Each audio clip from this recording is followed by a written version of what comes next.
everyone. If everyone will be seated, we will call this meeting to order. If you will stand with us, we're going to say the Pledge of Allegiance and then a moment of silence. I pledge allegiance to the flag of the United States of America and to the republic for which it stands, one nation, under God, indivisible, with liberty and justice for all. Please stand for 10 seconds of silence.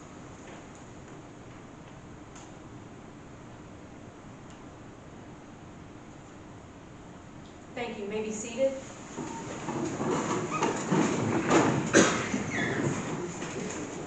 Deanne, will you call the roll, please? Commissioner Bond? Here. Commissioner Hausberg? Here. Commissioner McCall? Here. Commissioner Vaughn? Here. Mayor Kennedy? Here. Thank you. We'll start with presentations. If anyone with the Sheriff's Department would like to come forward and give you a presentation.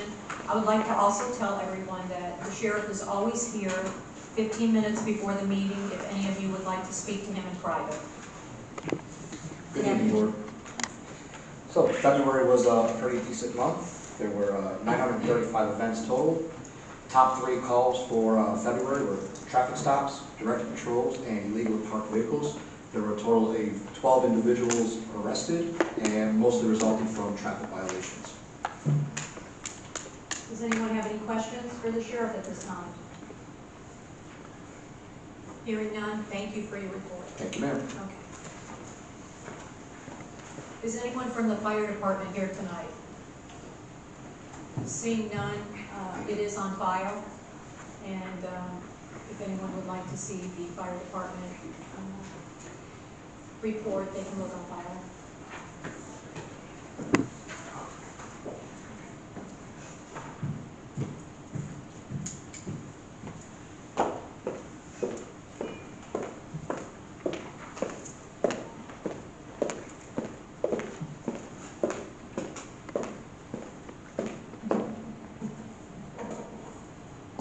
So before we start tonight, I've been asked by several people to give a 5-minute about our trip to Washington, D.C. That was 48 hours. You may have seen it in the paper, or I've talked to several different groups about it. And I'd like to tell you how it came about.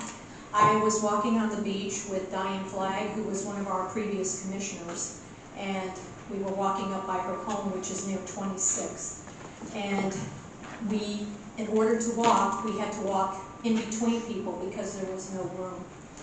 And I decided, even though we had already heard, many of you know from the Corps of Engineers, that we were not going to get sand during 2024, that something had to be done. So I immediately called our county commission chair, who had just been sworn in as the new chair this year. Her name is Janet Long. I called her up and I explained our story and what had happened, caught her up to speed, and she said, okay, we're going to put a plan together.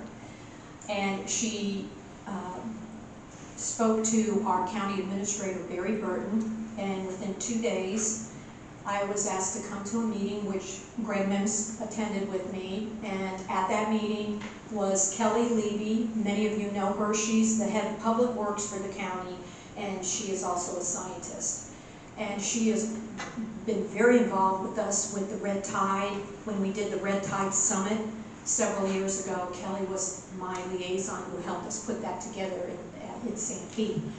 So it was Kelly, myself, Janet Long, our county commissioner, Barry Burton, who is the county administrator.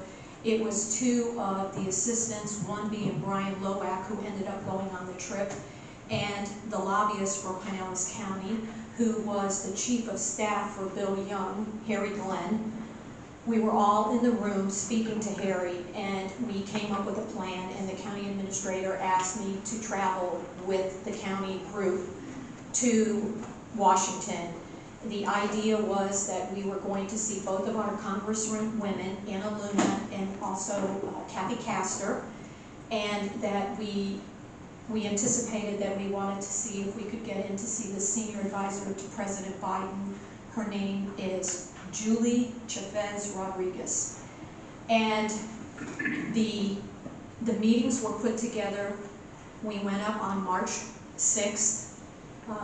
We got there, and the first meeting we had was in the West Wing. We had to have clearance to get in. It was very exciting. I was unprofessional because I was videoing the whole thing because I couldn't believe that I was in the White House and that I was in the West Wing. And once we got into the room that we would meet with her staff, at first, all I can tell you is, I don't know if you've ever seen Netflix, but Madam Secretary, it was exactly like that room that had the big oval table, and all of the staff for Julie Chavez Rodriguez was in there. And so we sat down, and you couldn't have had a better group of people who know this story of our beach renourishment. Kelly Levy, I called her our secret weapon from the county. She had her iPad, she has a photographic memory. We all answered all the questions. Julie Chavez, it was not on the radar that this was going on in Pinellas County. We explained, Janet Long explained that we are a peninsula on a peninsula, and that our situation is unique to other communities that get beach renourishment. They took notes. Within about 15 minutes, we were escorted down to Julie Chavez Rodriguez's office. We were there for 1 hour and 20 minutes, and we were told, I will tell you, before we went to this meeting, that we would be lucky if we had 15 minutes with everyone.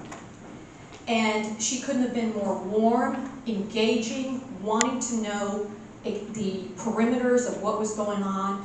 We explained that our situation on the beaches from Sandkey to Treasure Island is unique because 98.6% of our properties are public property.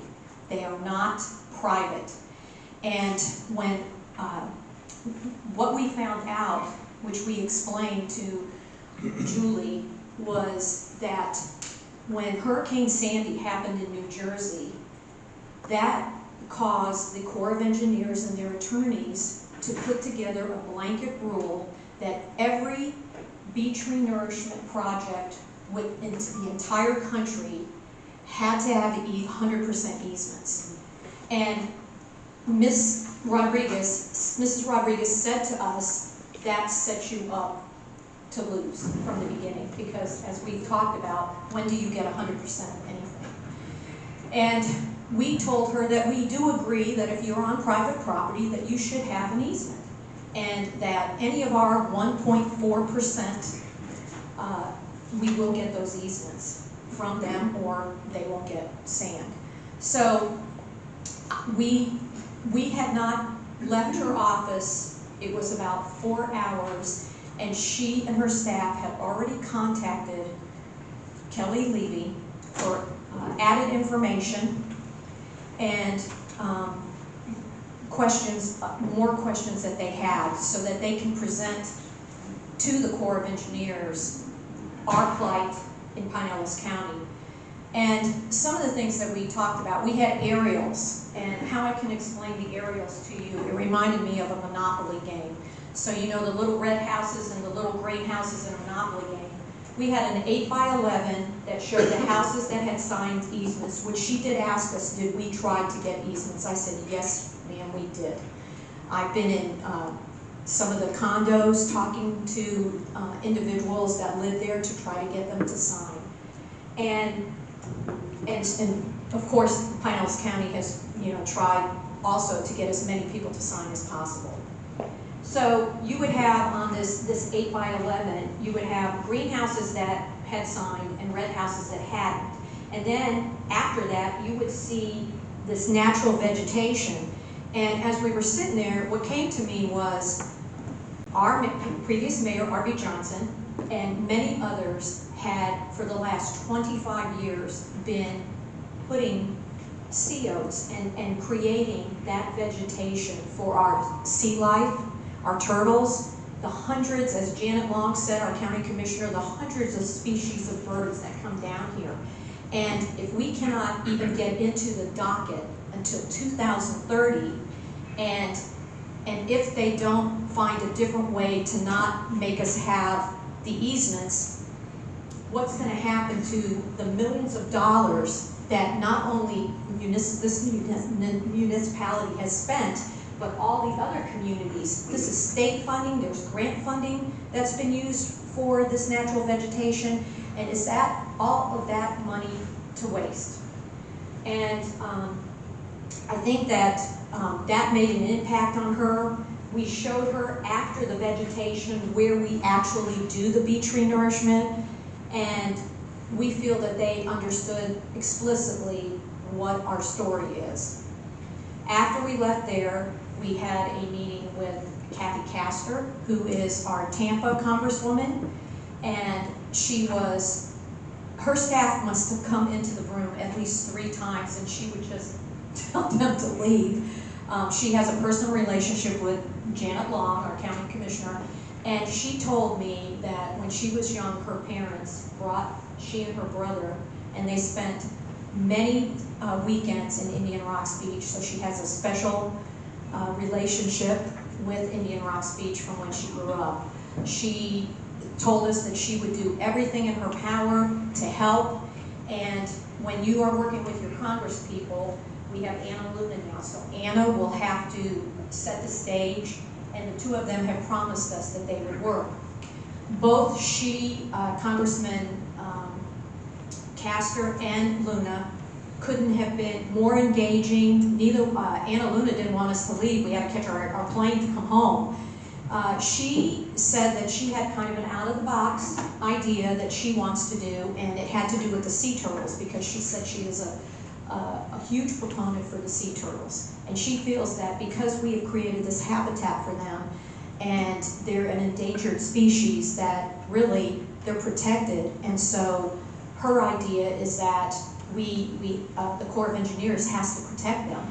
And if they don't do the bee tree nourishment, we could lose our sea turtles. So she is working on that.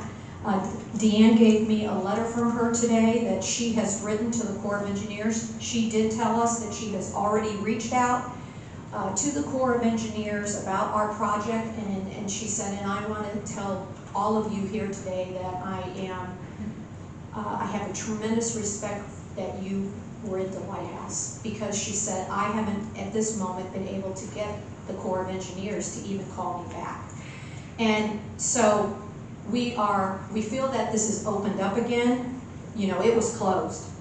And one of the things that I told her, Anna Luna, was that we had it was a little over $900,000, because there's, if you can believe it, there's $900,000 that has to be spent to do the engineering of the sand before they even do the project.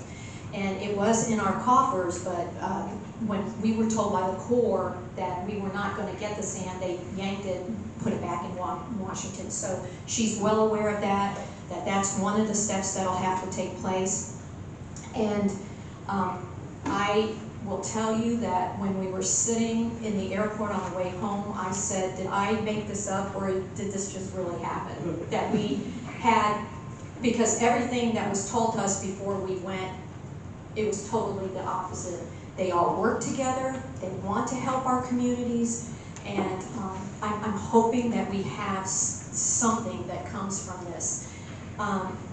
And so that's where we're at the moment. When we hear more, the article that was in the newspaper, when sending my thank yous to even having us and seeing us at the White House, and Anna Luna and also Kathy Castor, I sent them the article so they saw that we are talking about it here. And I'm hopeful. I have not been hopeful for many months now, because there was nothing being done. And I just want you to know that we're being proactive, and you know, I told Anna Luna, she said she's going to make t-shirts, and I said, if you and I have to handcuff ourselves to the sand, I'm going to stand right with you. And I got a whole town that will too. So that's how that worked out. Thank you. And the very bottom, before I leave you, is we're sitting in the airport, and Bishop Lynch, who is now retired but gave my son his confirmation sacrament, and Commissioner Long, our chair, she actually worked for the diocese before she became a county commissioner, and he happened to be in the airport. Now, how ironic. We're in Washington, D.C., coming home, and there's Bishop Lynch. A little crazy. So we ran over and we told him the whole story. And I said, you know what? That's a God wink, I'm telling you. So I feel like if we have to appeal to him, then that's what we do. So thank you, and I just wanted to let everybody know about our awesome trip to Washington.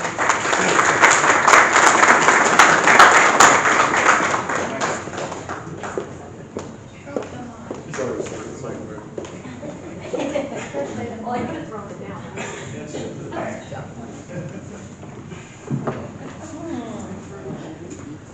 Okay, with that, we're going to go to public comment. There's a 3-minute time limit. Any member of the audience may come forward, give their name and address, and state any comments or concerns that they may have regarding any matter over which the City Commission has control, excluding agenda items. All statements made to the City Commission shall be made to the City Commission as a whole, not directed to an individual commission member. And no personal or slanderous remarks shall be permitted. No speaker shall be interrupted, and no debate shall take place between the speaker and the City Commission. And here's our Ed Hoffnagel. My name is Ed Hoofnagel. Too good to have you. I am also a member of the board of the Art Center, and I came to thank the commission and the city staff personally for your support for our fundraising gala. Thanks to the support that you all gave us, we will be able to continue to offer classes to the kids in summer camp, classes for seniors, and classes for young families to help explore their creative arts. So thank you. You do make a difference when you do that. I also wanted to take the rest of my time to thank the 2 new commissioners who volunteered their time to run for public office. And there are 3,000 registered voters in the city, and just under 2,856 really appreciate the job that you're doing. There may be some others that are noisy, but we all are very confident that you'll do a great job, and we're happy that you're working hard, tirelessly really, to help keep the city the wonderful place that it is, whether it's traveling to Washington or working on the ordinances that you're doing. You really are an asset to the community, and we thank you for your service. Thanks. Thank you, Ed.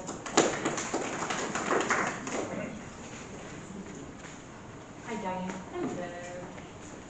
I'm Diane Daniel, 309 10th Avenue. I'm timing myself, so I have a minute left to say one longer thing. Congrats to the commissioners. Very excited for all of you. I have a little laundry list of things that have kind of occurred to me that I just am going to put out there. I would love to see some sort of committee, ad hoc or standing committee, that has short-term rental owners, residents, everyone sort of in that pie together doing something on a regular basis.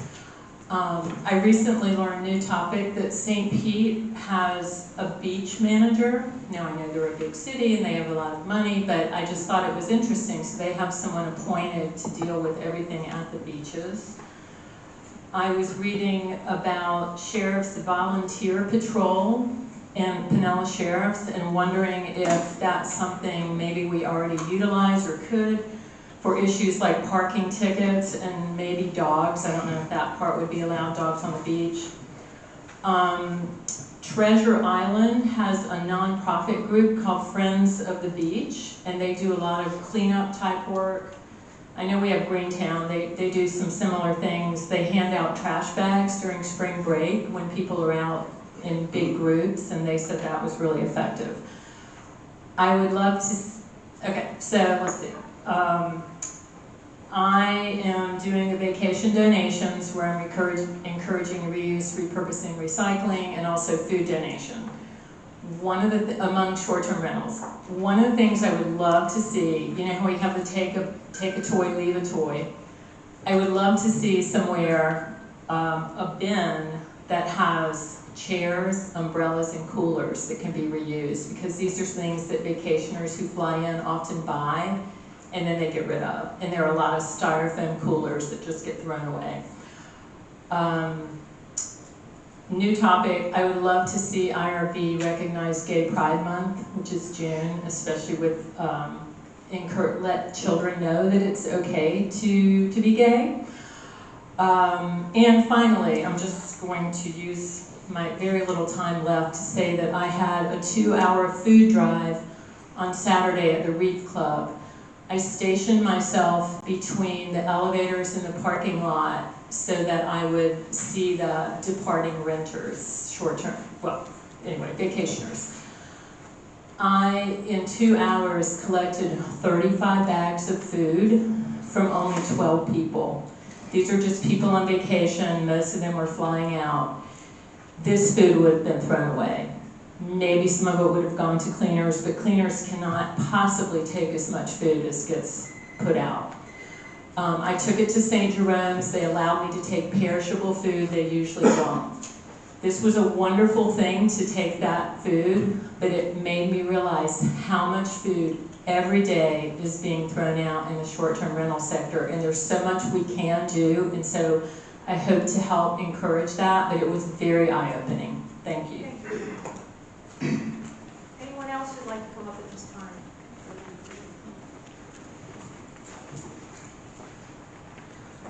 Good afternoon, hi. My name is Kelly Sistrick. I live at 448 Harbor Drive South. And I just wanted to mention well in advance of the budget season start that I think that Indian Rocks Beach now more than ever needs to hire a Tallahassee-based lobbyist. I want to mention my concern that there's so much bad legislation coming out of Tallahassee this year that it's going to take years to call it back. Relying on the Florida League of Cities is not enough anymore. The league is spread so thin this year, they aren't even opposing the vacation rental bill. And the League of Cities and the League of Counties are basically combined. They're basically like two different ends of the same building. But at times, those two have opposing interests. And with the vacation rental bills, that would be one example, because SB 170 and HB 833, those vacation rental bills, the county benefits from those bills because of guaranteed revenue collection that's in the bills, but the city does not benefit from those bills. The powers that we have in those bills will largely be lost if those bills pass. They've gone through one committee stop on both the House and the Senate. 4:30 this afternoon, HB 833 made its first House committee vote successfully, and they have 2 more stops to go. And SB 170 went through one committee about 2 weeks ago. John and I went up to Tallahassee on March the 7th to speak on SB 170, and that committee ran out of time and didn't hear the bill. So I've been trying to work from my pajamas, from my computer on these vacation rental bills for about the last 7 years. And you know, working from home, I do what I can, but I don't go up to Tallahassee very often because of what happened to us on the 7th. You drive up there for 6 hours and the bill doesn't get heard, or you get cut from 3 minutes down to 1 minute. So you really need a Tallahassee-based lobbyist that represents the interests of your particular city, or you can combine it with several other cities that are in a similar situation as us. And of course, it's not just vacation rental bills. It's you know, like the bill on local ordinances that's probably going to go through. That's gone through the House and Senate, just has to go before the governor now. So that one's going to have us be, you know, sued. I don't know how many times in the coming years. So I really would hope that in this budget season you budget for a lobbyist that will represent our interests specifically. Thank you. Thank you, Kelly. Is there anyone else who'd like to come forward at this time? John. Good evening, John Fansteel, 448 Harbor Drive South. Congratulations to Denise on getting reelected. To Lan for getting elected. The seats are more comfortable there, aren't they? Not here. I think it's clear from the election results, I mean, the landslide election results, that the residents are clear about their desire for strong regulations on short-term rentals in residential areas. And I think it's good for everybody to keep that in mind, because we're going to have 3 more seats coming up in a year. The people have been pretty clear about what's an important issue. I'm hoping Senator DeSigley has also taken a look at the election numbers. They're pretty startling. And I hope he's also taken a look at, in next door, there's a poll about whether you would vote for Senator DeSigley in 2024. And based solely on this bill, that is the S714. And 90% of the people said they would not vote for it. So this is a big issue. It's not going to go away. It's going to be easily as big or more big next election season. As Kelly said, we're sorry to report that the companion bill to S717 passed the House. And that's even more reason for you guys to pass a resolution tonight saying that the City of Indian Rocks Beach and the Commission is strongly against, even condemns the bill S714. I mean, that clearly shows what your intent is. I don't know anybody up there could possibly be for this bill. It strips out everything that was done in 2018, or virtually everything. It strips out what we've been talking about doing. It takes away the regulations that have worked in Flagler, Home Beach, Anna Maria, and all that. It just cuts it.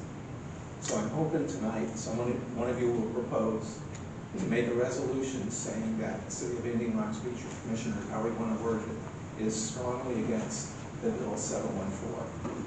Senator DeSigley, as we know, lives in Indian Rocks Beach, and I think it sends a message when his hometown is strongly against this very bad bill that he proposed. And I'll follow up on what Kelly said too. We absolutely need a lobbyist. It's true that Florida League of Cities has lobbyists, but they're silent on this. Even worse, they are, in their words, neutral on this bill. They're doing nothing about this bill.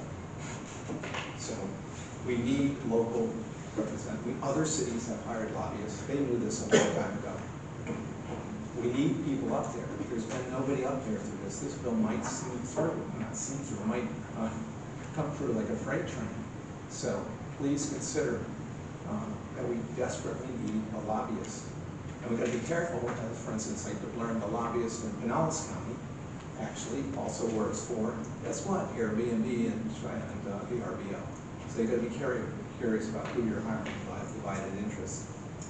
So that's all I have to say. Congratulations to the newly elected and re-elected commissioners. Thank you, John. Is there anyone else who'd like to speak at this time? Hi, Preston. Oh. Hello, I'm Preston Smith, 2308 First Street, Unit number 5. I also wanted to say congratulations to the newly elected commissioners, Lynn and Denise. While running for this city commission, I had a chance to meet all of our city's board members, and I'm happy to report to everyone that IRB is lucky and fortunate to have you all working and serving on this position, and that you're all very great people. I'll be praying and hoping for your success. Yesterday, I finally got a chance to hand count the ballots for our city's municipal election on the 14th. I pressed our supervisor election office for weeks, and they did not want to give me a hand count. That's just to double check the computer generated results of the election. Our city clerk, Dan, who we are also very lucky to have, and unfortunate to have, I wanted to thank, because she stepped in and spoke to Julie Marcus, our supervisor of elections, about our Florida state law, and it made all the difference. I was the only concerned citizen there in Pinellas County Observation Room witnessing the certification of the machines at the beginning of the month. Our canvassing board were all amateurs and they had to be explained everything.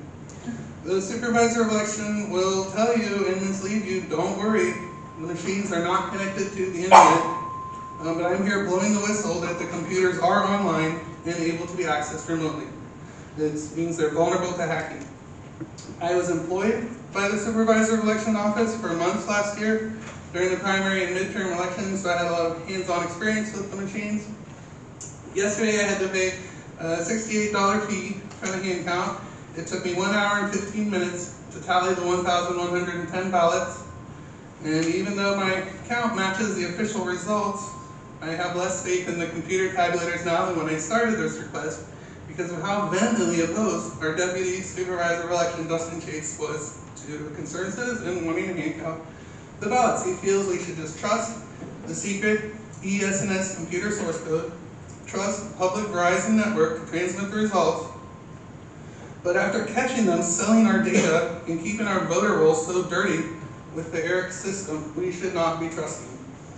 Thankfully, Florida is out of the ERIC voting center, but in my opinion, evidence of politicians benefiting from the electronic election fraud would be, for example, a two-tiered system of justice where we're looking at in America now, and our state representatives selling us out to the online vacation rental industry and the property insurance companies. And I would like to thank everyone who voted for me. It is very inspiring, and I'll continue my work. Thank you all very much. Thank you, Preston. Is there anyone else at this time? Hearing none, I'm going to close the public comment. Report of the city attorney. Randy, do you have a report? Thank you, Madam Mayor. Again, first, thank you to former Commissioner Hanna for his years of partnership and service to this community. Thank you to each of you, and congratulations to you, Denise, and to you, Lan. As I said in a meeting with Commissioner Vaughn last week, this process doesn't work if people in this community don't step forward and put their time, take on the stress and agony and frustrations that can often come with public service. It is often inefficient, often unfulfilling, but all the more important that we have. So thank you to that, and it's always worth recognizing the nights that we go through this process. That said, as far as reports go, Madam Mayor, in the intervening weeks, I circulated a draft of the ongoing draft of the short-term rental ordinance, both to the commission and interested shareholders in the process. Next week, the manager will be meeting, or actually I believe it's this week, the manager will be meeting with the sheriff's office to discuss this. I planned to attend, but I'm traveling and unavailable. That said, there is some indication that tracking the legislative process, it warrants recognizing where we are in a socio-political moment. There's no shortage of press coverage on the fact that a single party has a supermajority between the two chambers and the governor's office, which is to say, if leadership in that party decides something is going to happen, it's very likely going to happen. And that's not to say that anything is fatalistic. However, there seems to be strong indication this session that the legislative priorities of the party in power will likely advance with little interruption. That said, they are still limited by the amount of time there is and the number of pivots in the agenda or just various fronts in which policy can be changed. Present indications are SB 714, the bill that has much been discussed, and I think Mrs. Rick may have misspoke in saying 170, but she mean all of her comments related to 714. 714 did pass its first committee on a 5-2 vote along party lines. That bill is now in its next committee. It has not yet been scheduled, and there's no indication that it is scheduled yet for this week or next. As we get into the first week of April, we're halfway through session, and while there is certainly an anything can happen factor here, that's at least some indication that that particular bill may be losing traction among the other priorities of the legislature. I'm not saying it's DOA by any stretch, but as you're looking at how fast other things, some things have already been signed by the governor, passed by both chambers and signed, and this one's not through 2/3 of its committees yet. So that's at least a positive indication. I would say vaguely positive is probably the best way to describe that. But recognizing that the legislative session is still going on, and that is not the only bill that affects local governments. We talk about it a lot here because it's the one that's of most concern. Your city manager has been circulating materials to you on another bill concerning solid waste and solid waste operations that would prohibit local governments from preventing private providers of solid waste services or applying their rate structure to those private companies. So in a city like this one, where you provide your own solid waste services, if you say we charge $15 for this and the private sector is now allowed to come in and says we'll do it for 12, we'll do it for 13, even if it's a loss leader for them in the initial years, that may result in enough of a revenue loss to present an existential threat for the operations of those municipal services, certainly in the near term, which we've seen the private sector do time and again. Candidly, it was Amazon's business model for the longest time. That's potential. There's potential for that. Actually, interestingly enough, SB 170 is a bill that will affect local governments, and it's one that I want to make sure I'm talking about the right one, so I don't misspeak myself. But SB 170, I believe, is the one that may require us to make economic impact statements with each bill and provide. I do know for sure that SB 170 is the bill that authorizes courts to assess and award attorney's fees and costs and damages and civil actions filed against local governments, provide procedures for continued meetings on proposed ordinances. It may stay an ordinance if somebody just asserts a legal challenge, regardless of how meritorious that challenge may be. Your communities are changing, folks, and a lot of that, while some of that happens here, by and large, your communities have shifted. At the risk of getting on a soapbox, short-term rentals are definitely part of it. So are home-based business regulations, so are land use regulations in the Burt-Harris Act, so are things restricting what kind of ordinances we can pass, what exposure we face for just trying to say, hey, we think this is important in our community. So take note of that, and do with that what you will, whatever you think is appropriate in the political process in a civilized manner. That was not a, by any means, necessary statement. However, with that, we continue to work on the ordinance for the short-term rental ordinance, and that should come before you at the April 11th meeting, our next meeting. We're off cycle presently because of the election, so in a little more than 2 weeks we will have our first reading of that ordinance. Otherwise, I always, Member Vaughn did sit with me last week to transition into this role and discuss public records, sunshine law, ethics, limitations, etc. As always, I'm available to you folks to discuss any of those issues anytime, and any other legal concerns you may have, and otherwise, I'm available for questions. Thank you. Does anyone have any questions for Randy at this time?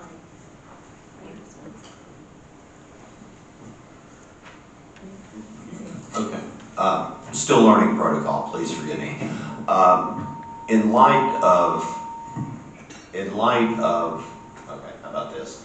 In light of the resolution that was mentioned, the fact that honestly I feel like our state government has put us on attack as a municipality, could we ask you to write a letter on behalf of the city to our legislature? If a majority of this body desires for a letter to be written communicating its policy position, we can do that. We have historically done that in the past. If you wish for me to prepare a letter for this commission's execution, I only ask that you give me sufficient guidance on its content. I don't need, I don't need words and sentences full stop, but I do need some indication of what the policy position is and is not, so that I can accurately capture that. But that would, of course, come at the discussion of at least three of you would require that consensus direction. Does anyone else have any comments? I mean, I would be in favor of that, of writing a letter, talking about SB 714 and saying how displeased we are with that. I mean, our goal here is to restore peace and harmony back in our residential neighborhoods. That's what we need to get going. And even if we need to start our own campaign here on restoring peace and harmony in our residential neighborhoods, I'm for that too. I think we need to do something on the ground here, and we need to let the state know that we're very serious about what's happening here. And then get other cities also here to jump on board with us. And I would also ask I know I have written my fair share of letters to the state legislatures, and I would also ask our citizens to do that as well. I don't know the next steps. Is there a consensus to have a letter written concerning SB 714? Saying what? That we're against it, and to put in there that, we want the peace and harmony, as Denise brought up, in our community, that we feel that this bill will harm us even more than we are already harmed. Maybe you could draft something. May I? Do you have, yes? Yeah. I would begin on SB 714, the fact that they are limiting the city municipalities to a $50 licensing fee. That's unsustainable for our city to do any investigations. It basically limits and handcuffs us. I know that I sent a letter to the city commission. I'll be happy to pull it out and send it to Randy for consensus. We talked about the ability for the city. I would even add HB 933. I believe that's the bill. 833. It's his house corollary. Okay, Companion bill.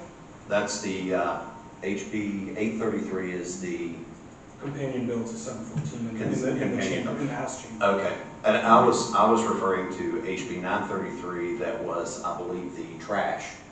Oh, the solid waste. The solid waste. I don't remember the bill. But HB 833 as well, and send it to the House and even send it to the governor himself.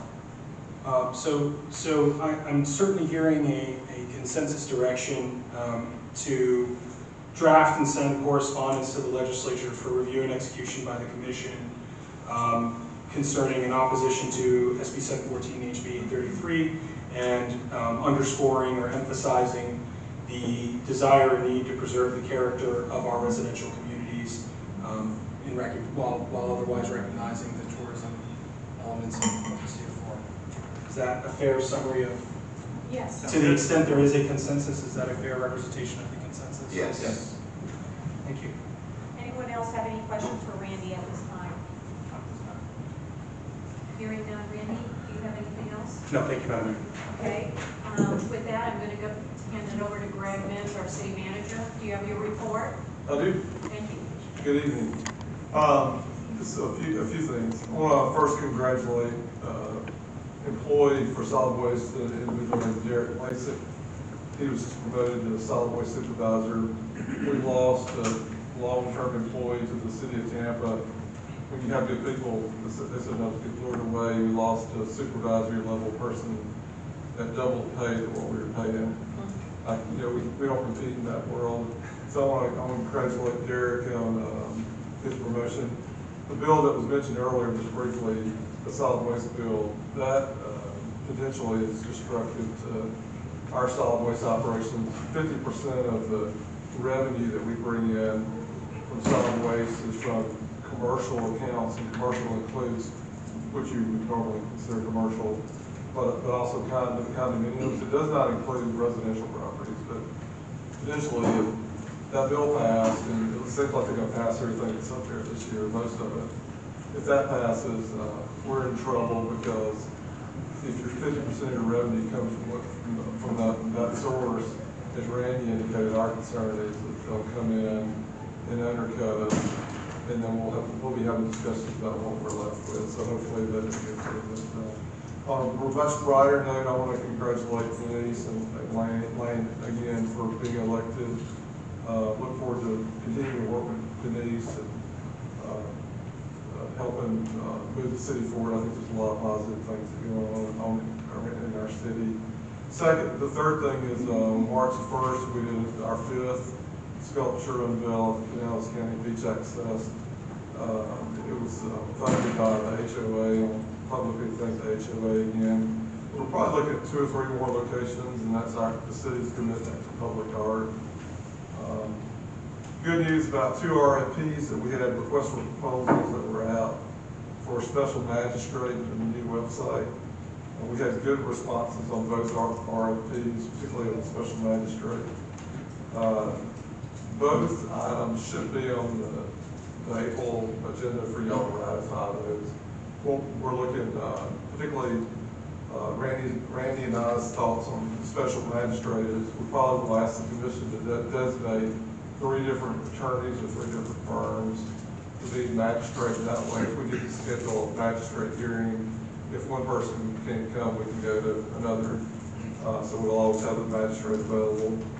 And then the website, we we've just been presented with a draft contract that's been sent to Randy Mora, and that'll be packaged up and put on the commission agenda for the city to approve the company that we're recommending. And I want to thank Denise for being involved in this process, and she'll continue to be involved in the website process. On fun things like code enforcement, in February there was 83 parking citations issued. I can just tell you from a historical perspective, when I started about 10 years ago, the city did not write parking citations. We relied solely on the sheriff's office to do it. That does not include, the 83 parking citation does not include what was written by the sheriff's office. To give you an idea of the volume, the traffic that we have right now inside the city with spring break, just last week between Thursday and Sunday, there were 35 parking citations written. There were 12 courtesy letters written for the month. That included individual blowing of leaves in the road, hedges blocking visibility, 2 vacant lot cleanups, issue with someone living or staying in a camper overnight, 7 no house numbers on the structure. There were 19 violations issued, letters issued. One was debris left in the street. 7 trash recycling cart violations. That's vacation rental operators and residents violated. 3 unlicensed STRs, dump trailer issues we had, and 6 FEMA building violations, business tax, and short-term rental sign violation. We issued 7 notices to appear. That's when we tried to work we did. It didn't work out. 3 of those were 3 trash recycling cart violations, 2 STRs operating without a license, a continued issue that we had with the vacant gas station on the corner, and an inoperable vessel in a yard. Ever since the workshop in November, I've required the 2 code enforcement officers that we have to inspect the properties before they get their business license. For the month, we inspected 10, 8 failed, and as a follow-up to the 6 letters that went out, we sent out 6 code enforcement letters to 6 vacation rentals that we believe violate our city code and FEMA requirements. An attorney for 2 of them is working with staff to resolve their issues, and it's been given an additional 30 days to get that resolved. The other 4 have not responded, unfortunately, and within the next few days they'll receive notices to appear, and we will not have the magistrate in place at probably time for that person to deal with that, so we'll deal with them in the county court. We also were provided with documentation on 15 additional property that alleges the same type of violations. What we're going to do is, we need to get this ordinance, the new ordinance in place, because what I don't want to do is I don't want to go out. Number 1, have to notify if we think there's a problem. I have to notify the operator, the owner. We have to make arrangements for them to allow us to do an inspection.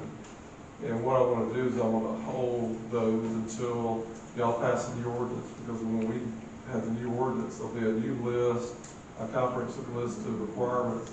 And I want to go through and make one clean sweep through all the properties that are vacation rentals, and at that point, we'll address every property, whether it's the alarm, the gate closures for schools, the issue with build-outs and lower parts of buildings that should not be built out, so we'll deal with this at that time.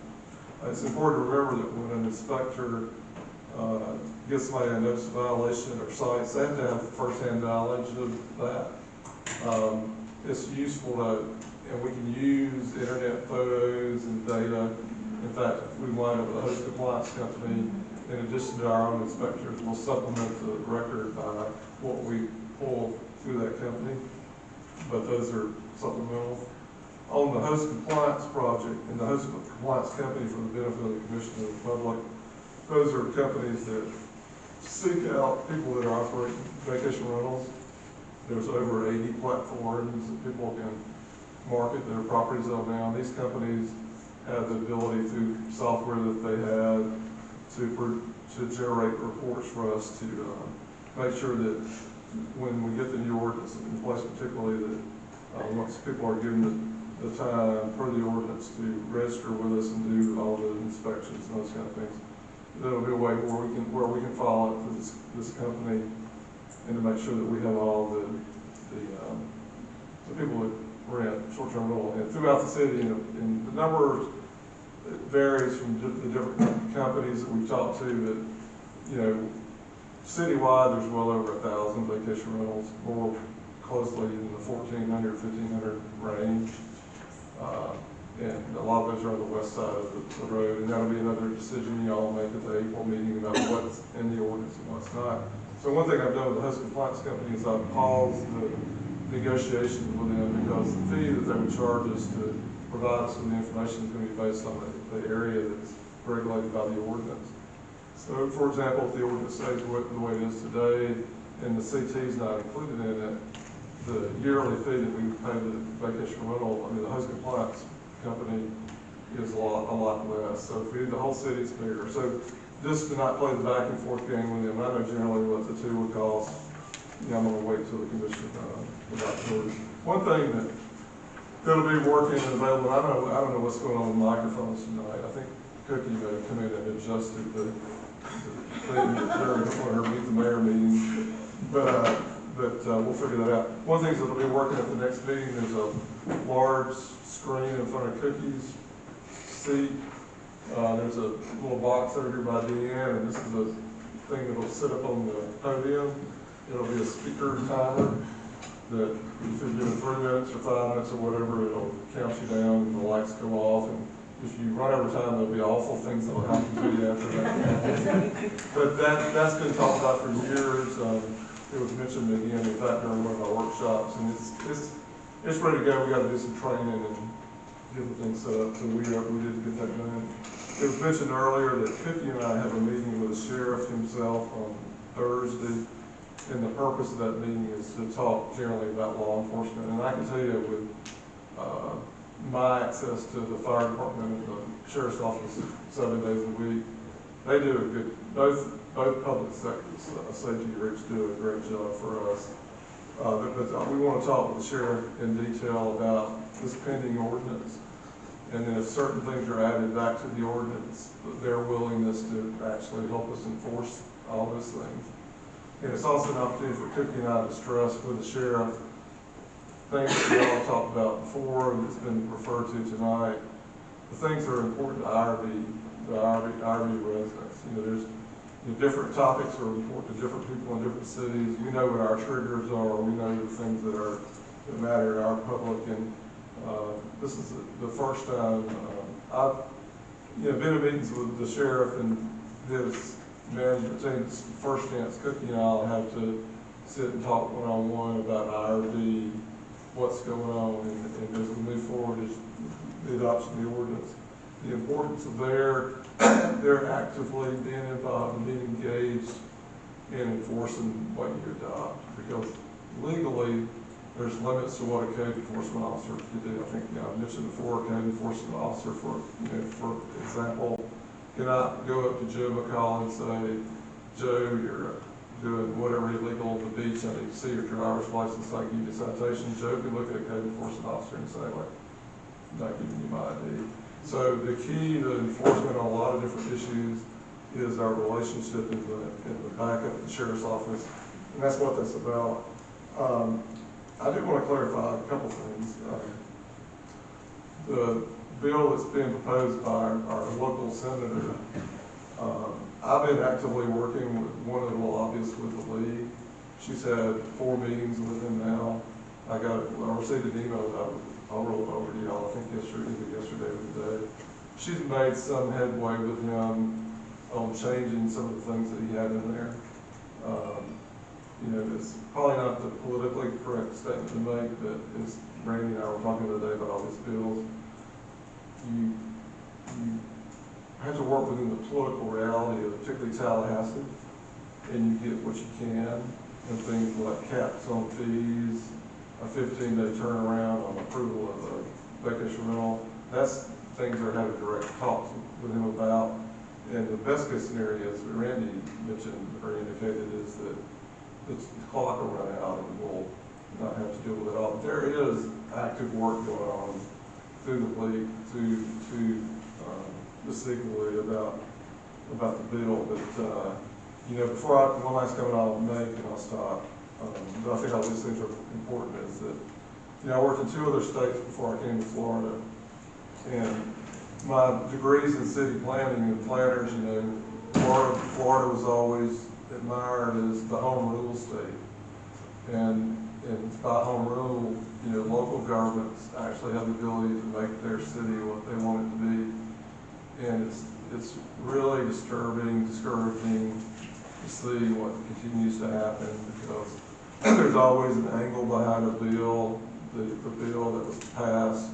This is all factual, so it is what it is. The bill that was passed a couple of years ago where they mandated that we update the stormwater plan that we have for the city. And it mandated all these particular things. That was all driven by a group of engineering lobbying people that pushed that, and that cost us $140,000. Imagine what it costs Morgan and Clearwater, everything. And there's a lot of stuff in there to support this here, but you know, we're going to continue to fight the fight. I would just say again, and one other thing I want to say for the record is that as far as letters and communication, I responded to a couple of emails this week. You know, we've done that, and we'll continue to do that since 2014. The letter that went to the governor in 2019, you can refer Randy to this again. It has some of the same language in the letter, but it doesn't hurt to remind them. And the governor has, in the last session, particularly made a couple of comments that seem to be supportive of a local government, so maybe he can be convinced not to sign some of this stuff. But we're busy, a lot going on. You'll have on the consent agenda the budget schedule, and we'll get into that whole activity. I'm available for any questions that you have. Greg, I just wanted to add to, I was going to bring that up about Tara with the lobbyists for the Florida League of Cities, and just to piggyback Greg, I also spoke to her, and the neutral, I actually asked her, what does that mean, that you're neutral on this bill? And she said, we are actively lobbying with Senator DeCiglia, and she had just been with him when she called me back. And she said that he is looking at, he knows, she actually took the things that Greg had written to her, to Nick DeCiglia, to tell what, how they would hurt our community, his hometown, and the fact about, you know, I stressed to her again the fees, and how they would put a stress on our community, and that we needed the fees to be whatever this commission decides that they need to be at our next meeting. So there is active participation with the Florida League of Cities. I too felt like Kelly, that there wasn't until I spoke to Tara, the lobbyist for the Florida League, and she explicitly told me everything that was talked about with him. So I feel better about that.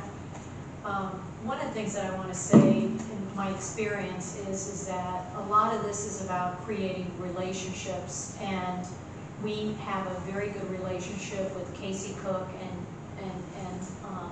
that's who I reached out to, who is above Tara with the Florida League of Cities, and then he referred, this is the lobbyist who was actually speaking with some of the representatives concerning the STR, SB 714. So we do have a good relationship. We are working with those relationships in a situation that is harmful to us, and we're trying to do the very best we can. And I want to thank Greg, because she actually told me that she took our sheet, was a sheet of all the ones that she has from other local governments that are having problems, and presented it to him to explain about our community that he lives in. So again, I did stress to her that if she needed me to fly up there, and as Kelly told you, there is not a meeting in the city manager, the attorney. that I will go up and I'll speak in front of committee if it should go. It's not expected to go for the next 2 weeks, so, but if something comes up, she will get in touch with me and I will fly up there to speak in front of the committee if I have to, so, just so that you know that we are working on it. Let me pick back in just one last thing about, you know, the way the legislation process works is, you know, bills are changed daily up there, well, in any state government. You know, if something passes, we'll have to see what the wording is, but, you know, things like caps on fees, there's other ways to deal with that, and I don't want to really get into that too much, but we just have to, you know, if something were to pass and it specifies caps in particular areas, there's other ways that that can be addressed, so hopefully it doesn't pass. If it does pass, there's some significant changes in it, but whatever passes, there's some pivots, there's some ways to pivot through what they give us, so I'll just leave that at that. At the risk of prolonging this discourse yet more, one set of correspondence that I know I've been copied on and the commission has received concerns representations or suggestions concerning something called the pending ordinance doctrine. I've not yet explicitly addressed it in a meeting, though I have discussed it individually when raised with commissioners and administration. The brief response to that suggestion is the pending ordinance doctrine is, and I will underscore this, an obscure doctrine that is, it does exist. What it concerns, however, is when zoning regulations are adopted as they relate to permitted or prohibited uses in a particular zoning district. What's been discussed thus far is the development and potential implementation of a regulatory framework.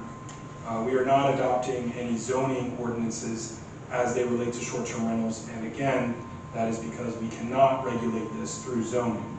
We are adopting a regulatory framework that has a scope of application within particular zones, but it's not creating or prohibiting any particular uses of property. It's only managing the existing permitted uses, and therefore you cannot impose the preliminary, if you will, application of an ordinance not yet adopted when it concerns a regulatory framework, as opposed to a zoning ordinance or something of the sort. And even then, there's specifications on how that works. And when I say it's obscure, I'm not saying it's been divined from the ether. I just mean to say that it is not something that is commonly implemented. It is sort of a synonym, if you will, to moratoria that you see imposed when you're changing a regulatory landscape for for zoning. So I did want to go on record in part to ensure that our residents don't feel that their communications are being ignored. I've seen them all, I read them all. For what it's worth, as we've gone through, I don't know how many drafts of this ordinance at this point. Each time I do so, I take into account my notes from citizen comment and I go to my emails and review every email I received in the interim, and where I believe there is merit that is aligned with the commission's direction, I attempt to incorporate that. So that is to say that the correspondence I received over the last month and a half invoking that doctrine has been reviewed. I reviewed all attachments relating to it. It just does not apply in this context. Thank you, Randy. Are you finished, Randy? Yes, ma'am. Okay. With that, we'll start with the commission, and we will start with Commissioner McCall. Awfully quiet tonight. Well, let's talk about something fun. Now we got all that out of the way. Just really want to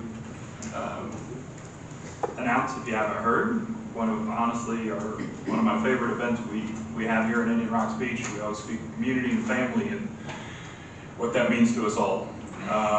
If you would like to see it on display, it will be this Saturday, April 1st, for the Easter egg hunt. Normally we get somewhere in the neighborhood of 300 kids at that event,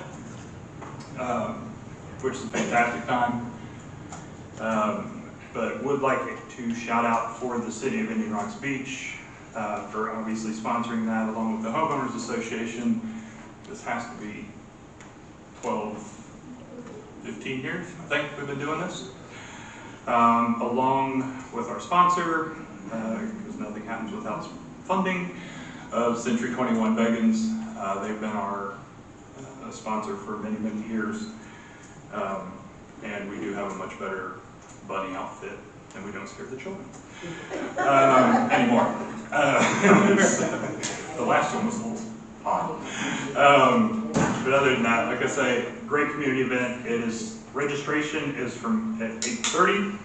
The event will go on from 9 to 12. There's actually a different venue this year. It will actually be right out front here in Cole Park instead of the dog park or nature preserve where it has been in the past. So it should be much better parking and alleviate a lot of the issues that we had prior. It is open to children 0 to 12. So if you know them, bring them, have a great time. Again, what is the time, so everybody knows? 9 to noon, but registration is at 8:30. And I'm telling you, those kids will release at 9:01.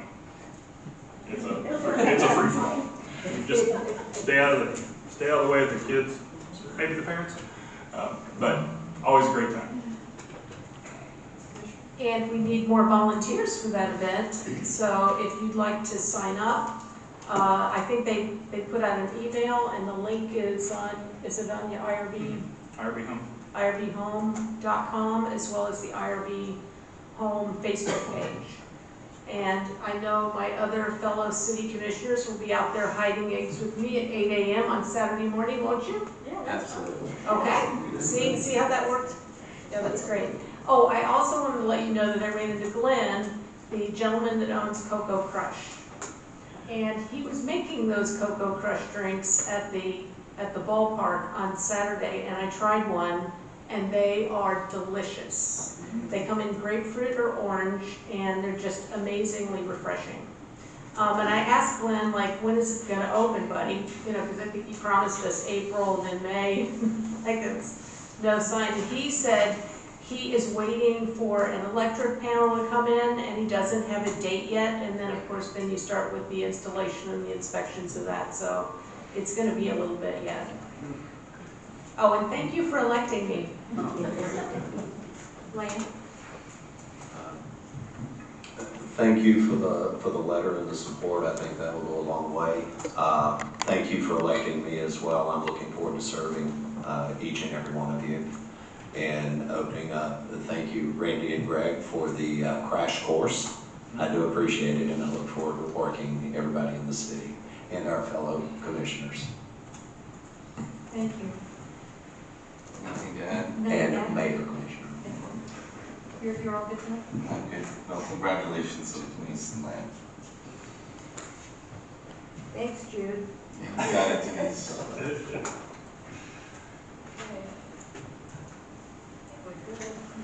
Ian, did you want me, Yeah, that's the pass to each commissioner. It was also emailed to everyone. this was from, I spoke briefly about it when I was talking about our trip to Washington. This is from Anna Luna, this is a letter that she is sending the Corps of Engineers through the mayors. She wants each of you to have it, to see, and Ian, do we have to vote on it? What do we have to do? I think you need a consensus to authorize for you to sign it. Okay. She'd like all the mayors to sign it. It's basically that she's working for us and that she's trying to ensure that they revisit the beach renourishment. So I'd like a consensus if that would be possible from the commission. Yes. Yes. Yes. Everybody? Okay. Yeah. Thank you on that. And with that, are there any additions or deletions? Hearing none, we're going to go to the consent agenda. Is there anybody who'd like to make a motion on the consent agenda? Before we proceed on the I will let you read it. consent agenda, Madam Mayor, there are a few items. There are 5 items on the consent agenda. Item A, resolution number 2023-02, a resolution of the City Commission of the City of Indian Rocks Beach accepting the official results of the March 14, 2023 Indian Rocks Beach General Municipal Election for 2 city commission seats, providing for an effective date.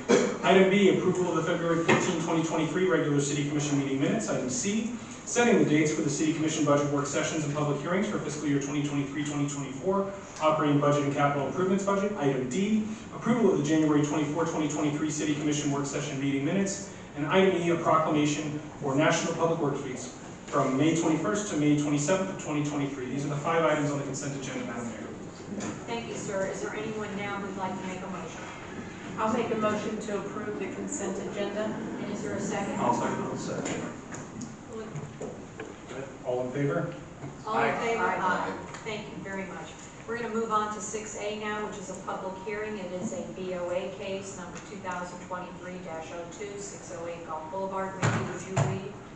Yes, this is Board of Adjustment case number 2023-02 for 608 Gulf Boulevard, considering a variance request from section 110-344 sub 4 of the Code of Ordinances to allow for a pool to encroach 5 feet into the 10 feet rear yard setback for the property located at 608 Gulf Boulevard and legally described as Lot 16, Block 1, Haven Beach, as recorded in Plat Book 5, page 27 of the Public Records of Pinellas County, Florida, parcel 12-30-14-33764-001-0160. Before we begin, this portion of the meeting is a quasi-judicial hearing and not a legislative hearing. In a quasi-judicial hearing, this body is not making the law, but rather applying the law to the facts, testimony, and competent substantial evidence presented to you this evening. Before we begin, has any member of this body had any ex parte communications with the applicant or agent or any other party in these proceedings? No. No. All having responded in the negative, has any member of this body had conducted a site visit? That is, have you gone to the property for the limited purpose of evaluating the relief requested in this variance application? No. No. All having responded in the negative, will anybody who intends to offer any testimony or evidence this evening please stand and raise your right hand? That would include the city staff, the applicant or agent, or any member of the public. Do you swear or affirm the testimony you're going to give this evening is the truth, the whole truth, and nothing but the truth? I do. Thank you. With that, Eddie? If the applicant would like to come sit in the front here, you may do so. Okay, this property is located at 608 Gulf Boulevard. This parcel was actually 610 Gulf Boulevard. The lot 7 and lot 16 were joined together, and it had a couple little cabins on there before. Now since then, one owner bought both of the lots and put a parcel number on each one because they are legal lots. And with that, they put a single family on each one of those lots. So you can see there's lot 7 and lot 16 on the survey. And here in the front, you have 608, and in the back is 610. There'll be an easement from Gulf Boulevard to get to the rear house. What they're looking at is a pool in the backyard of the front building. And in the CT district, for a pool, has to meet the rear yard setbacks, which is 10 feet. They are proposing a 5-foot setback to that property line. There's a close-up, you can see it's a 10 by 24 pool. There's pictures of it, it's still under construction. And with that, the staff did recommend denial, and also the Board of Adjustment recommended denial. Hetty, for the record, would you say what was the Board of Adjustment, the vote? It was unanimous. Was it unanimous? Okay. All right, does anyone have any questions for Hetty before I go to the applicant? Any comments from the commission? Okay, with that, if you would like to come forward and state your name and your address. Tom Smith, 424 Harbor Drive North, IRB.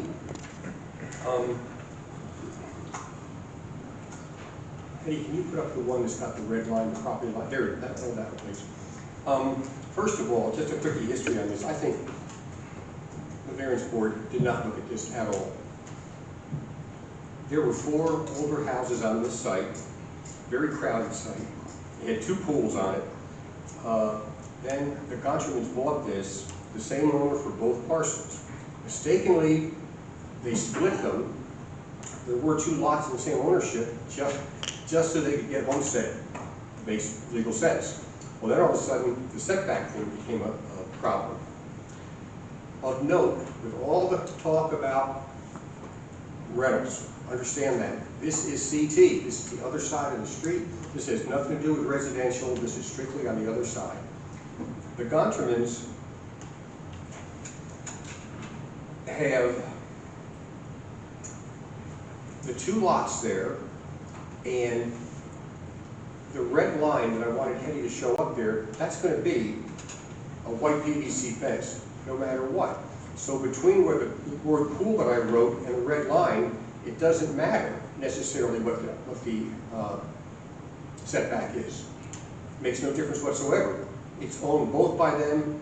In the future, 20 years from now, if they sold it, that fence is still there. It affects nobody. And a very, very serious note, there's units on each side, high rises, 50 people in each. Not one letter of opposition. Nobody cares. This is not hurting anybody, including the Gontermans who own the house in the back, who own the house in the front. When they sell it, it's hurting nobody. That red line will be a fence there, and there still have room between the fence and the pool, and it's more than 5 feet on the bottom side there, 6 or 7 probably, but 5 feet at the closest point. And there's still room to walk around, to landscape up against that thing. And remember, this site, by the way, is good for 6 rental units. Gontermans didn't want to jam 6 rental units on there. 1 rental unit.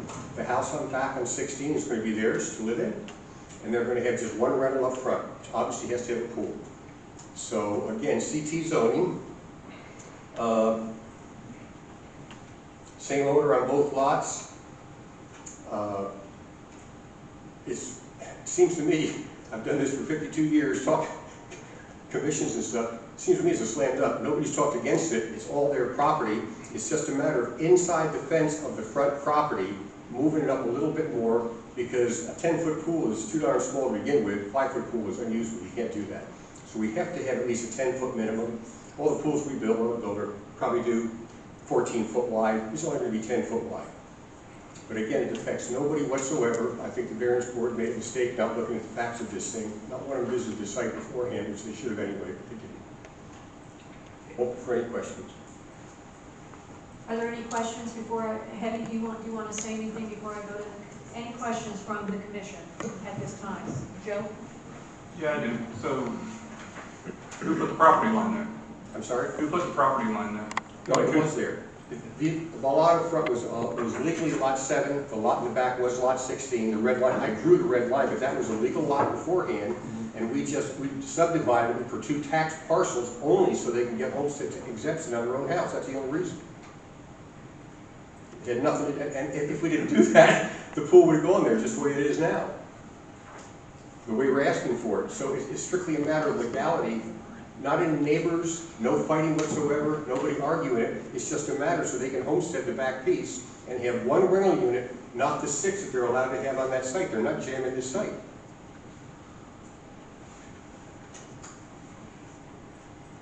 So I guess given the ordinance and setbacks and so forth, can you move the line? I mean, when you refile? For the Eddie, we talked about this. I don't. Yeah, you know, we didn't look at it in real detail, to tell you the truth.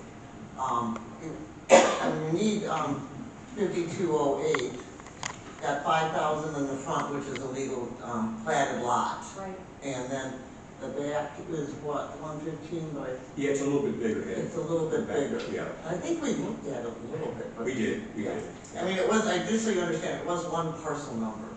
Sure, I was just wondering if it was designed with 2 houses. I mean, an architect would have taken, you would have thought, taken that into account if there was supposed to be a pool. Well, no, what happens is, can you put the red line back up, please? If you look at the house in the back, all that squiggly stuff the architect put out there, that's all parking. The upper right of lot 16 and how they get into their garages, so the lots are the perfect size, the way we plan the houses. We spent a lot of time on this getting it right. So it's just a matter of keeping that lot line where it is, that's where it should be, and just strictly inside that line for lot 7, just moving the pool a little bit more towards the fence. It's not affecting anything. They just need that so they can have a proper pool for one rental unit in CT zoning. Well, I mean, we realize that, but it is 5 feet on each side, is that correct? That it's out of our variance allowing that, and that's why you're here in front of us. And that's probably why the BOA is very strict on setbacks. So, I mean, just so that we're clear here, that's why you're here. You know, That's it's why I'm here, because but this is a common sense thing. I mean, with the setback, it's affecting nobody. The Goncharmans own both pieces, it's affecting nobody. Again, not one neighbor argued about it, nobody asked about it, because we split the lots for tax purposes for the Goncharmans. It makes no sense not to grant this. Any questions? Why couldn't the pool be made smaller? It's tend to be a 5-foot pool. You can't do a 5-foot pool. I've seen lap pools before. No, it's only 24 foot long. One stroke with the other end of your head. You can't go that small. Really. Hot tub? They really want a pool for rental. Okay. And again, this site had 2 pools on it before, 4 rental units. They were all taken out. Eligible for 6, only put 1 in there. It only makes sense that we're allowed just to go for that, against that fence. It affects not either one of these 2 properties. Is there a pool for the front unit? So the beach front Yes, it unit? is. Yeah, Where's yeah. that pool? That will be a pool back there, that's correct. Okay. That's a 35-foot setback from the, Center of the from the seawall. property line there. Yeah, center of the seawall. on that. Center of the seawall, so. And when was the property split into the 2? 4 or 5 months ago. I mean, No, it always was 2 lots. I said, I'm not making sense, I'm making my sense. But it's always been 2 lots under one ownership. So all they did is go to the tax man and say, let's have separate parcel ID numbers just so they can get the tax benefits in the back that you guys have with your houses. It's only fair to them. I would think you could, going back, that would seem the easier solution than the variance to me. Doing what? Seeing if you could merge the properties again and lose the homestead if need be. I mean, the homestead, it's not, I mean, this is all just to get the homestead? But It's it's the ready. heading. Business-wise, I'm assuming the Goncharmans will have that in one property and this in their personal name so they can homestead. So they're 2 different properties, it just only makes sense. So it'll be owned by 2 separate entities? The same people, it may be, yes. Entities? Well, yeah, 2 LLCs maybe, I don't know that, but still owned by Connie and Debbie Goncharman. But then, as such, they could be sold off separately. If they were sold off separately, then it could be that easement, then that variance would affect somebody. It would affect nobody. That's what I'm trying to show on that red line. That fence is going to be where that red line is. That will not, that's the property line. I can't change that. So somebody buys lot 7 and looks at it, they're going to see the footage around the back of the pool. It's going to be landscaped and have a walking area. It affects nobody. That's what I'm trying to say. Hetty, were there any thoughts from the BOA on different ways to do this, or did they just basically said no? But they had just really talked about combining the lot back under one parcel number. And Greg? Well, I was going to say it's not the DOA's I realize responsibility. that, but I just They have to wanted- react to what's presented to them, so that's, y'all did the same thing, so that's not a DOA thing. Okay, all right. Me. Lynn? Randy, when somebody asks for a variance, they're literally, it follows the property, correct? Just for precision of language, a variance runs with the land, which is to say, while you have heard testimony tonight concerning the present ownership, who owns the property is not an element of the criteria, and should a property owner divest themselves of ownership by any means, whether that be sale or death or any other means, that variance continues to run with the land. A variance is by definition, I'm saying, going into this a bit as we have a newer commissioner, a variance is by definition a deviation from your code. It is a variance. We are saying this is an exception to how our code should work. When you make that exception runs with the land. And so any subsequent property owner of said property would get the benefit of that variance. Okay, and now another question. If I recall reading the variance code correctly, the person requesting the variance has to have a hardship, correct? A hardship specific to the land, yes. Okay, and hardship cannot be created by that individual and then requested. That is one of the criteria. Whether that is the case in any particular application is for you folks to determine as a quasi-judicial adjudicator of the application. This gentleman just told us that he split the land and created the hardship because he wants homestead. And the import of that fact is for you folks to determine ultimately at the conclusion of this hearing. I would also add that the use of the property is not an element of the criteria. But you know, if I can say one other thing. One thing, let me just ask, does anybody else have anything that you want to say to the commission or to the applicant? To the applicant at this stage, Mayor. To the applicant? Not this time. Not at this time, okay, all right, yes, sir. There's no need to have a variance board if you go 100% by the rules of what it says. It's there for situations like this that are common sense changes that affect no neighbor. Why would you possibly have a variance board disbanded? If you're going to automatically, everything is 10 foot or 5 foot or height restrictions, why do you have a variance board? That's what I'm saying. This is a common sense change here. It's affecting nobody. Greg, do you want to say anything? No. Okay. All right, is there anything, Hetty, do you want to add anything at this time? What I'm going to do, I'm going to have the applicant sit down and we're going to open it up to public comment, okay? Is there anyone in the public who'd like to speak on this issue at this time? Hearing none, I'm going to close the public hearing, and Hetty, is there anything else at this time for you? No. Would the applicant like to say anything else? Hearing none, it's up to the commission. What is your pleasure?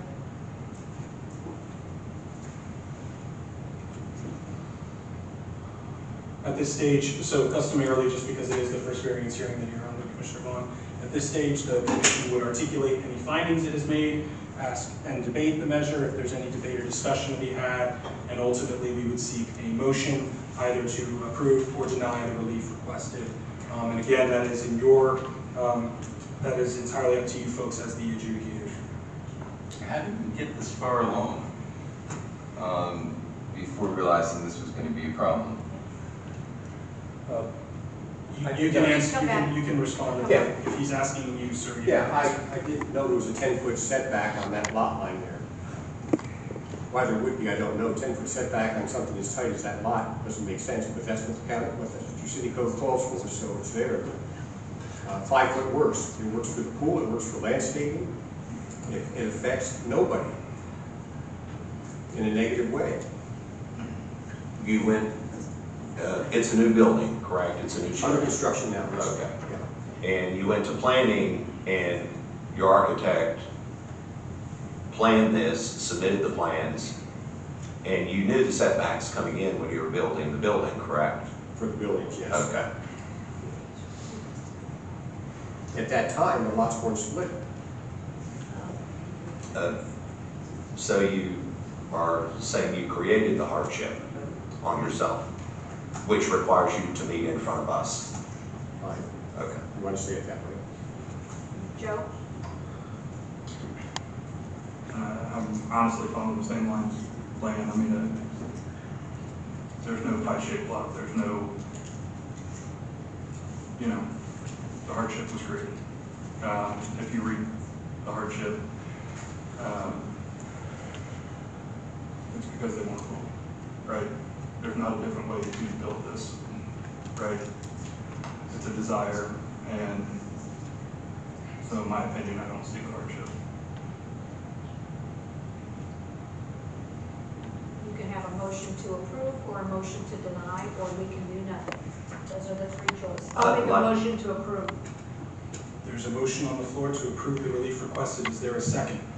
Let me remind you all, especially again because we do have a newer commissioner, that a motion to approve or to second does not bind you to your ultimate vote. It places a measure on the table to be voted on.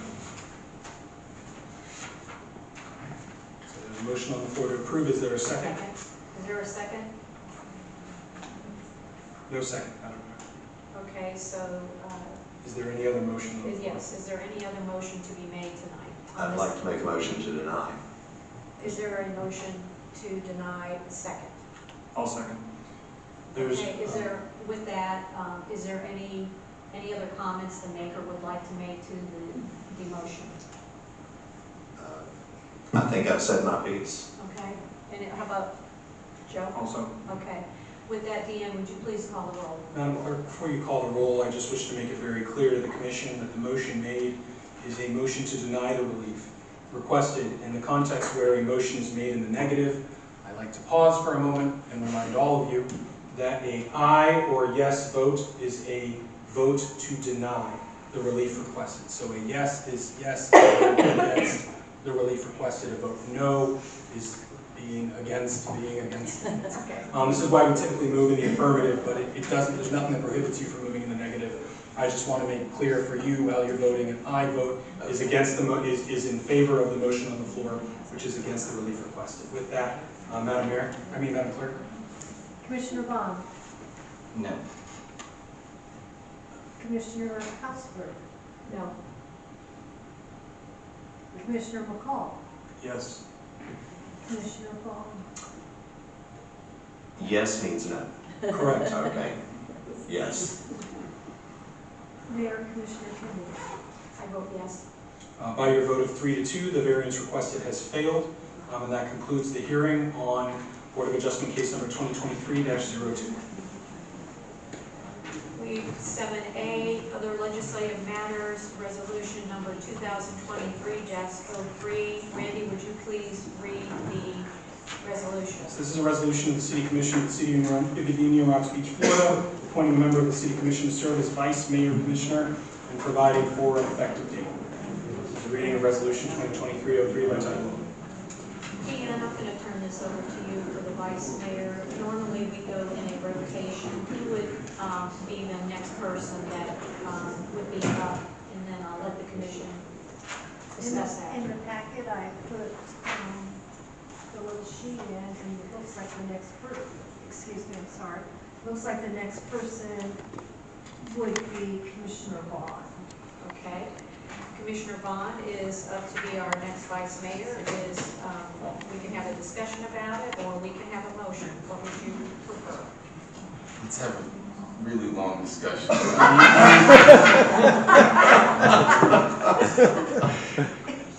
You think Bond is up to this? Is there Vice Mayor. is there a motion? Are you amenable to being appointed as Vice Mayor, Member Bond? Yeah. All right, I make a motion to approve Jude Bond as our vice mayor. Second. Okay. Is there any comments from either of you? No. Okay. Ann, would you call the roll? Before we call the roll, it is an official Okay. act, so let's, is there any public I'd like to comment? open the public comment. Is there anyone at this time who'd like to come forward concerning the vice mayor? Acting now Cookie? Yes, sir. I have a couple comments. Hearing none, I'm going to close the public comment, and I'm looking for Deanne. All in favor? Aye. Motion carries. Thank you. All right. 7B, resolution number 2023-04. This is a resolution of the City Commission of the City of Indian Rocks Beach appointing a voting delegate and first and second alternate voting delegates to represent the City of Indian Rocks Beach at the Berry Island Governmental Council, the Big C meetings, and providing for an effective date. This is appointing, in the past, it's always been the mayor as the voting delegate.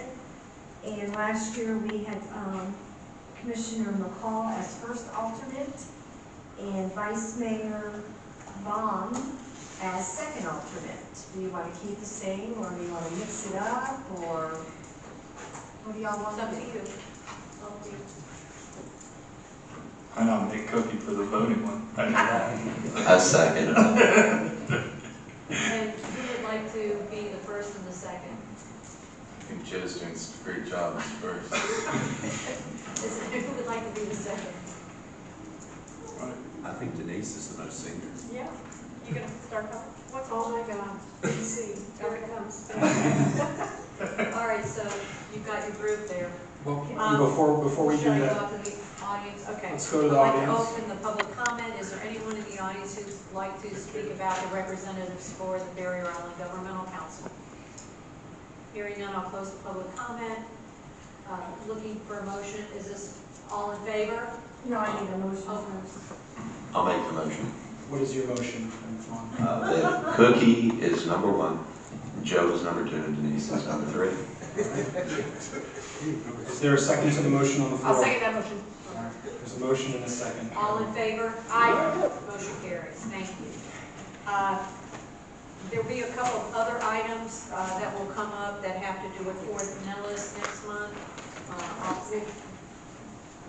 From the Big C, our representative was Alan Johnson, who lost his election, so we will be appointing someone else. And once I know who that is, then the city has to have a resolution for that person.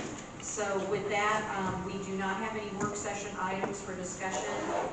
Is there any other business that can be before this board tonight? Hearing none, I wish you all a good Friday, happy Easter, and with that, I'm looking for a motion. I'll make a motion to adjourn the meeting. All in favor? Aye. Thank you. Thank you for coming. Always count on